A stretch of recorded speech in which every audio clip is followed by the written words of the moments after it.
오늘 본문 말씀에서는 칠병이어의 기적에 대해서 이야기를 하고 있습니다. 칠병이어 사건은 우리가 익히 아는 오병이어 사건과 마찬가지로 비슷한 전개로 흘러갑니다. 예수님께서 떡 7개와 생선 2마리로 4,000명을 먹이시고 7광줄이나 남게 하신 그런 기적을 베푸시는 이야기입니다.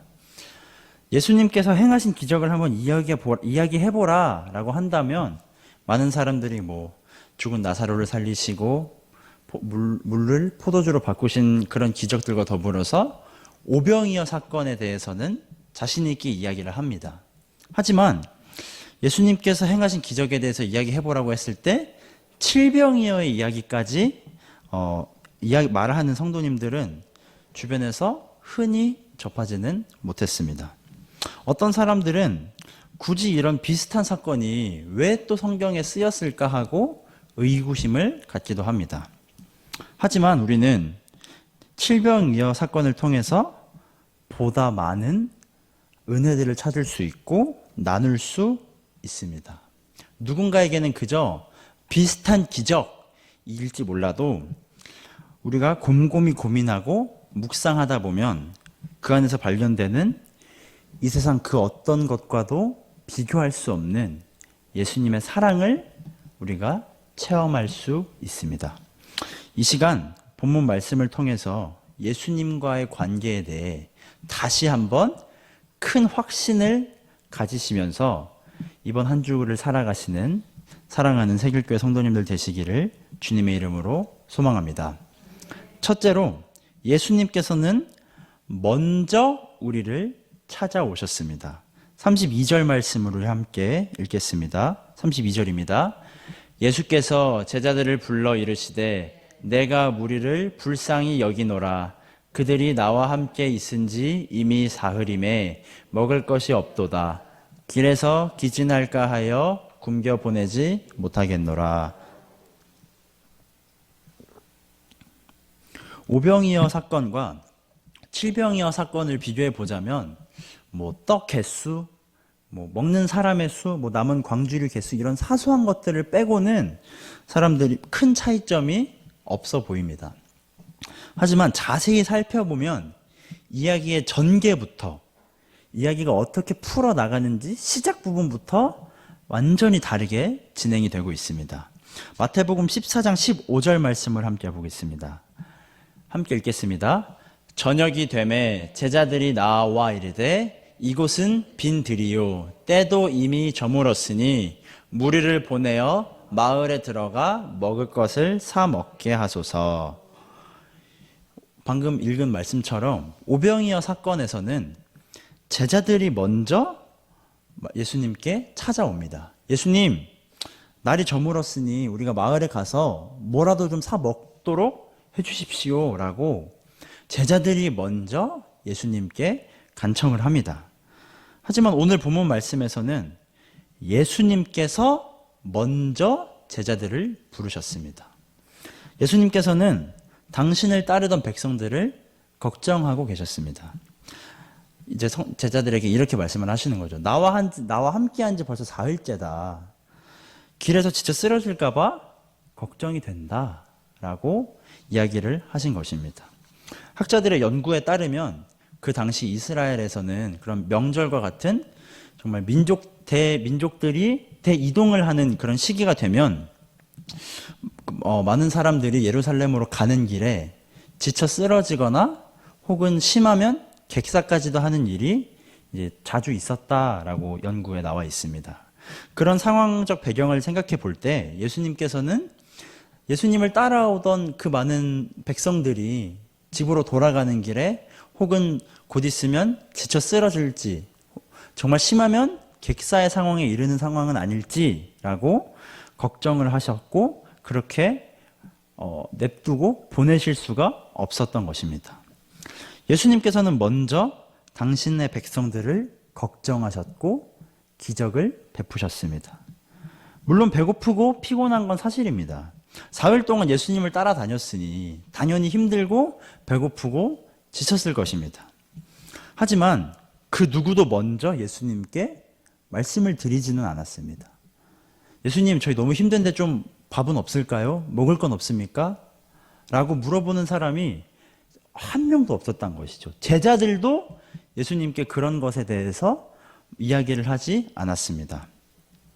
그런 상황 가운데 정적을 깬 인물이 바로 누굽니까? 예수님이셨습니다. 예수님이셨습니다. 예수님께서는 당신의 백성들을 먼저 찾으십니다. 우리를 먼저 찾으셨습니다. 우리가 구할 때, 우리가 기도할 때 그때에 나타나시는 분이 절대 아니다라는 것입니다. 제 아는 후배가 신학대학 신학과에 다니고 있습니다. 그 학교가 굉장히 좀 개방적이고요. 좀 좋게 포장하면 개방적이고 좀 진보적인 색채를 띠고 있는 신학교인데 그 친구가 이제 저한테 고민을 토로하는 것이었습니다. 형, 제가 학교에서 교수님한테 수업을 들었는데 교수님이 이런 이야기를 했어요 라고 하면서 저에게 말을 해주는 게 신은 없습니다 라고 했다는 거죠. 목사님이고 신학 교수님인데 신은 없다. 하나님은 없다. 그러면서 뒤따르는 말이 하나님이라고 하는 존재는 우리가 대화를 나눌 때, 말씀을 나눌 때, 혹은 나의 이야기를 할 때 그때 등장하는 인물인 거지 원래부터 우리와 함께하는 신은 존재하지 않는다 라는 말을 신학과 교수이자 목사님이라고 하는 사람이 이야기를 했다고 하는 것입니다. 참, 그 친구가 참 많은 좀 시험이 들었던 이유가 여러 가지가 있는 게 그 학교는 신학과임에도 불구하고 이제 대학 축제를 하지 않습니까? 이제 요즘은 좀 많이 사라졌는데 큰 대학에서는 뭐 과별로 뭐 주점도 열고 뭐 그런 술 잔치만 펼치는데 신학과에서도 주점을 연다고 하더라고요. 그런 학교를 다니고 있는 친구였습니다. 뭐 어쨌든 중요한 것은 저와 여러분들은 그 의견에 전적으로 동의하지 않으실 것이라 믿습니다.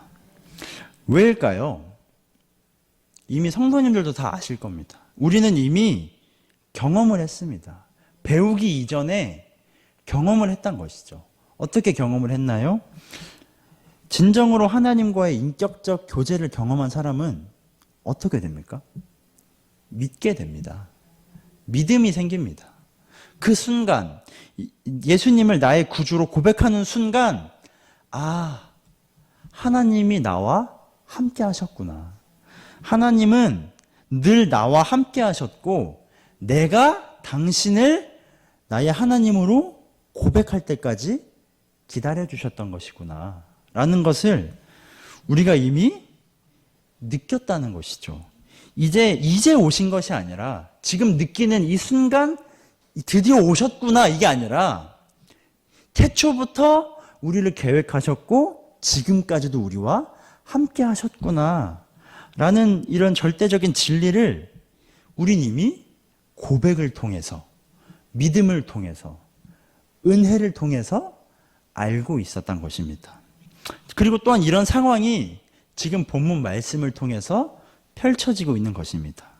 본문 말씀에 내가 무리를 불쌍히 여기노라 라고 예수님께서 말씀하셨습니다.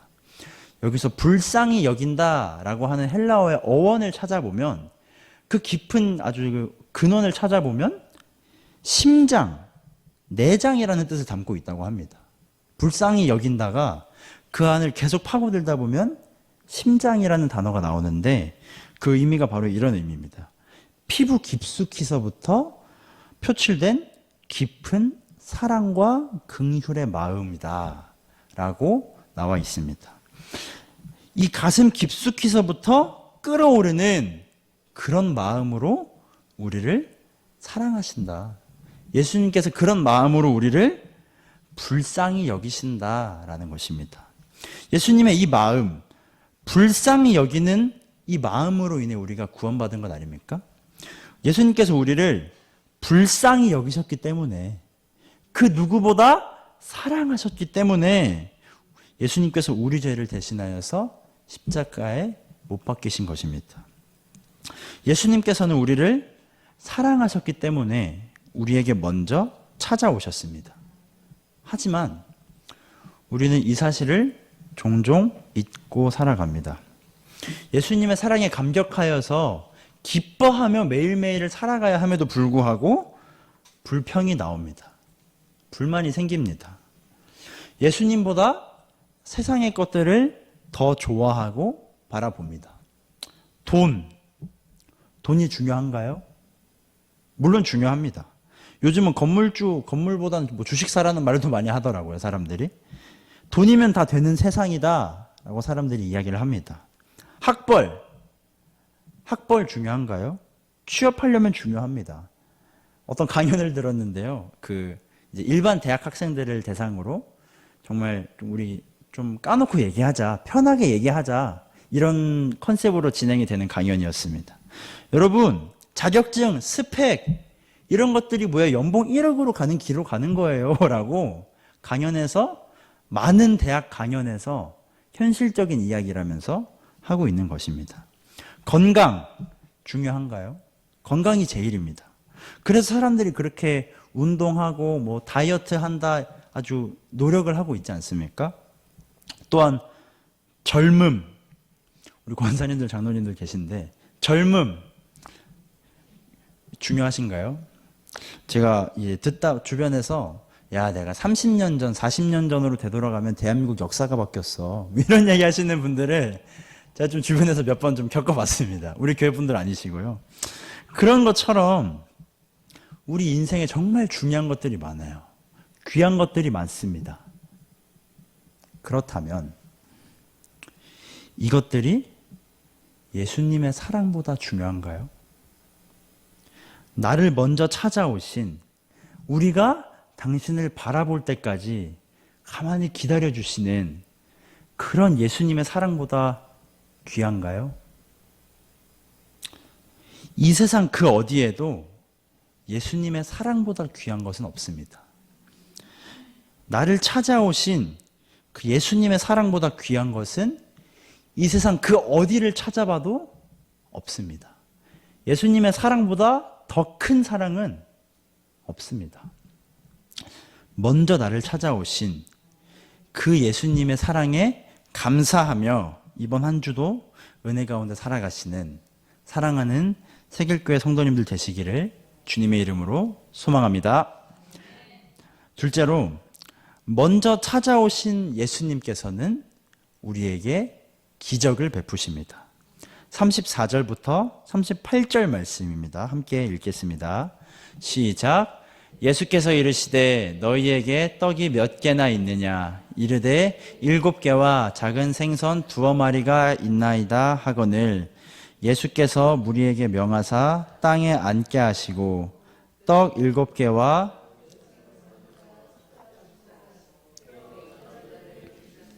제자들이 무리에게 주매 다 배불리 먹고 남은 조각을 7 광주리에 차게 거두었으며 먹은 자는 여자와 어린이 외에 4,000명이었더라. 아멘. 예수님께서는 당신을 따라온 백성들이 길에서 쓰러지도록 내버려 두지 아니하셨습니다. 떡 7개와 작은 생선 2마리에 축사하시고 사람들에게 나누어 주셨습니다. 그리고 어떻게 되었나요? 모두가 배불리 먹고 7 광주리가 남았습니다. 그리고 그곳에 있던 사람들이 여성과 어린이를 제외하고 4,000명이었더라 라고 되어 있는데, 우리 4인 가족을 계산해 본다면 남자만큼 여자와 어린이가 있었다라고 가정을 해봤을 때 10,000명이 훌쩍 넘는 사람들을 예수님께서 떡 7개와 생선 2마리로 먹이신 것입니다. 저번에는 보리떡 5개와 생선 2마리로 먹이셨는데 그 일이 얼마 지나지 않아서 이번에는 떡 7개와 생선 2마리로 4,000명 이상, 약 10,000명이 넘는 사람들을 먹이신 것입니다. 그 자리에 있던 사람 중에서 예수님을 안 믿는 사람이 과연 있었을까요? 그 현장에 있었던 사람들 중에서는 모두가 예수님을 믿고 고백했을 것이라고 저는 믿어 의심치 않습니다. 예수님께서 계시는 곳에는 이런 기적 같은 일들이 매일매일 일어납니다. 정말 말도 안 되는 일들이 예수님과 함께 있으면 일어나는 것이죠. 예수님께서 어떤 기적을 베푸셨나요? 병든 자를 고치셨습니다. 물을 포도주로 바꾸셨습니다.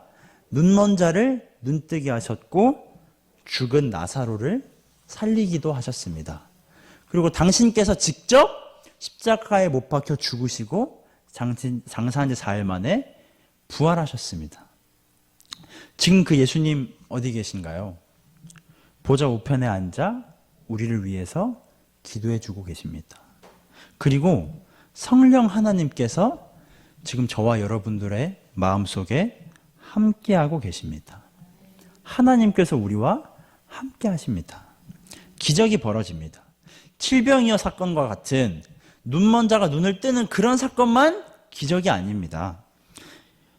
우리가 예수님을 만난 것도 이미 기적입니다. 누군가 그러더라고요. 나는 예수님을 믿지만 그런 기적은 경험해보지 못한 것 같아. 참 아쉽다.